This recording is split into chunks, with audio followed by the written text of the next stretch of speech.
There's a point in this experience where a dragon comes to life and starts breathing fire in your living room. Yes. My 3-year-old Jack, he's always saying, "Daddy, dragon book, dragon book." Yeah. So he really enjoys it, and he just wants to do that bit and again, actually, because he just finds it so magical.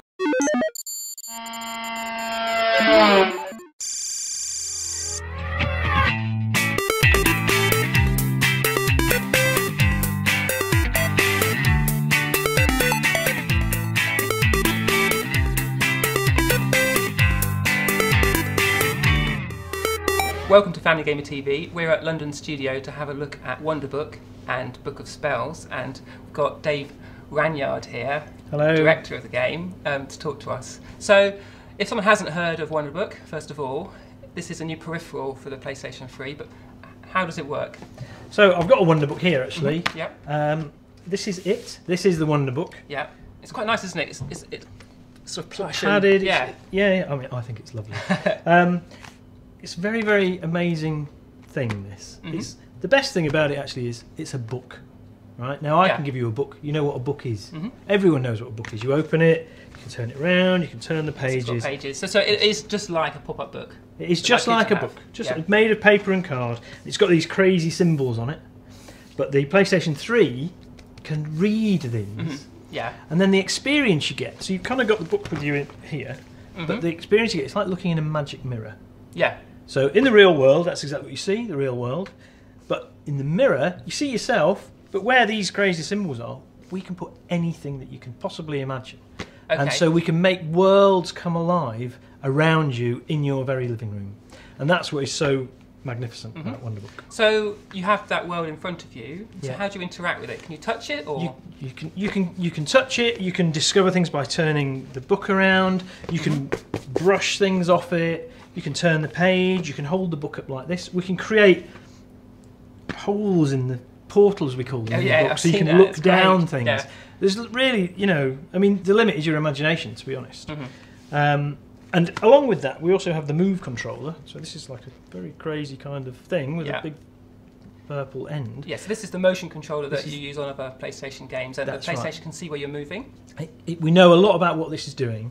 And in Book of Spells, this becomes a spell book written by Miranda Goshawk, which is a character from J.K. Rowling's. So Miranda Goshawk's not a real person, but a fictional writer within the world of Harry Potter. That's right. So this becomes your spell book, where you're going to learn spells. Yeah. And so what we're talking about now is the first book for Wonderbook, which is Book of Spells. That's right. Yeah. Which is due out in November. And this becomes your magic wand. So that, you know, the two things that any aspiring witch or wizard needs are a spell book and a magic wand. Yeah. And you know, it just fits perfectly to Wonderbook and the Move controller. So this first game, Book of Spells, how does it use that technology to create an experience, and how does that relate to other Harry Potter elements, or, you know, in the world that J.K. Rowling's written about? So within the book, you learn over 20 spells. For each one, you learn some of its history. There might be a little story that tells you. So, for example, really near the beginning, there's a little story that plays out in like a paper environment that the book creates, and it tells you how Wingardium Leviosa, the levitation charm, was discovered in the wizarding world. It's absolutely beautifully rendered. So that's new content then? That's absolutely. There's loads of new content, and loads and loads of new writing from J.K. Rowling. So that's a great little story that she's written that plays out to tell you how Wingardium Leviosa was discovered. Next page, the book teaches you how to cast that spell with your wand. Oh, so, and you're moving it yourself? You move it. You actually cast it. Yeah. Then it creates a jar of eyeballs. Why not? Nice. And you actually levitate the eyeballs. Yeah. If you're not careful, you drop it, smashes. There's eyeballs everywhere. You can levitate the eyeballs. Oh, really? Nice. Yeah. Wait, so it's. I mean, I take this home and play. I've got 3 kids, 8, 6, and 3. We play it together a lot. They're my little playtest team. And how does that work with their ages? Is there an age that Book of Spells is aimed at? Do you think it's an ideal age? Well, we think of it. We do a lot of play testing where we get people who've never seen it before. And we get them to play it to make sure that they can do it and so on, and there's no kind of gotchas in there. And for that we look at 7 to 12-year-olds and families. But that's not to say that older or younger won't enjoy it. I mean, certainly my 3-year-old, there's a point in this experience where a dragon comes to life and starts breathing fire in your living room. Yes. My 3-year-old Jack, he's always saying, "Daddy, dragon book, dragon book." Yeah. So he really enjoys it, and he just wants to do that bit and again, actually, because he just finds it so magical. Whereas Eddie, who's 8, he likes getting in there and actually casting some spells. Incendio, which is the fire-making spell, he's always like flicking fire at various different things.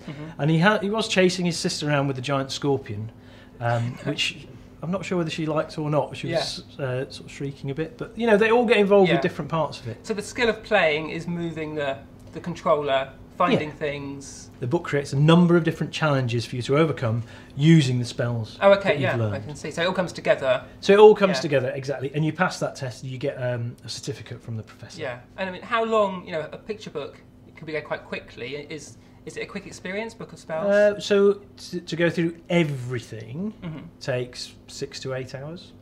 But there's a lot of replayability as well. So, I mean, levitating a jar of eyeballs is pretty much fun the first time or the 20th time, I've got to be honest. You know, I'm still doing that. Yeah, and flicking fire at things is fun, you know. So there's a lot you can go back and do again and again. But yeah, to actually take it from the start to the end, collect all the collectibles and so on, I mean, you're probably talking, that's probably 8 hours. And again, you know, you might want to stop and do bits again and things like that, and have your favourite bits and so on. It sounds great. Now I understand you're just finishing the game, so it's very kind of you to let us in while you're... That's fine, it's fine. More than happy to... So what's it like being in this studio as it's all coming together? It's sort of scary and brilliant and wonderful all at the same time, you know. Obviously we want to get everything as good as possible and just, you know, make the best possible experience that we can. At the same time, we want to make sure that we get it there on time so people can get it for Christmas and so on. It's a wonderful experience seeing something come together. It really is, you know. So from seeing concepts, which are just little hand-drawn things, when you actually see the final thing, I mean, that's great fun. But then there's always loads of big jobs to do at the end, like get all the different languages in. We've got 22 different languages. So you can imagine just checking that all that's working. There's just loads of little bits and tidy up and all kinds of things that you have to deal with. So right now we're going through all those things. All the big stuff's kind of been done. It seems much more calmer than I imagined. I mean, you know, it is calm. It's just we need to nail the last bits. Yeah. Great, well thanks for your time. That's okay. That's really good. We'll be back with more Family Gamer TV soon.